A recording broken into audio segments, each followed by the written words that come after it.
and this is part of where the systems, as a food system has become challenging, is, we've then reduced down these commodities that we focus on. So in biodiversity, from a biodiversity perspective, there's 30,000 edible foods in the world. Yeah. And of them, we eat about 150 in the majority of our diet. And out of that, there's 4 that make up 60% of the calories that most of the world get. Wow. And so when you think about 30,000 brought down to 150, down to 4, and you start to think about that. So those 4 are responsible for over 60% of the calories that the global population. Because I remember reading something about, like, in South America, where maize accounts for about 20% or 25% of the calories that people consume, and I thought that was amazing. But then you read that, maize, rice, wheat, these are what we're really kind of sustaining people on, right? Exactly. And then that becomes your universal diet that everyone expects, that everyone needs.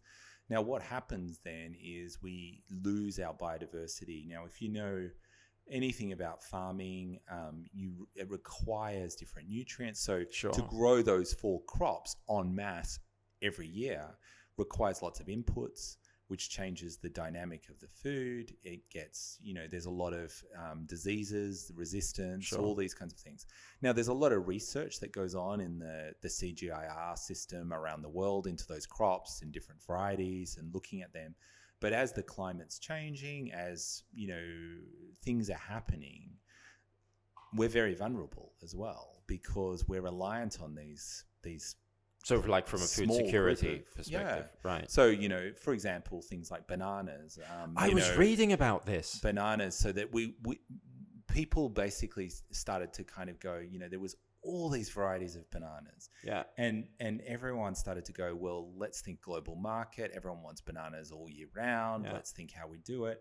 So then a certain type of banana was selected. Yeah. But it wasn't selected for flavor. It was selected for look and for transportability. Wow. And so you end up with this one type of banana then going global.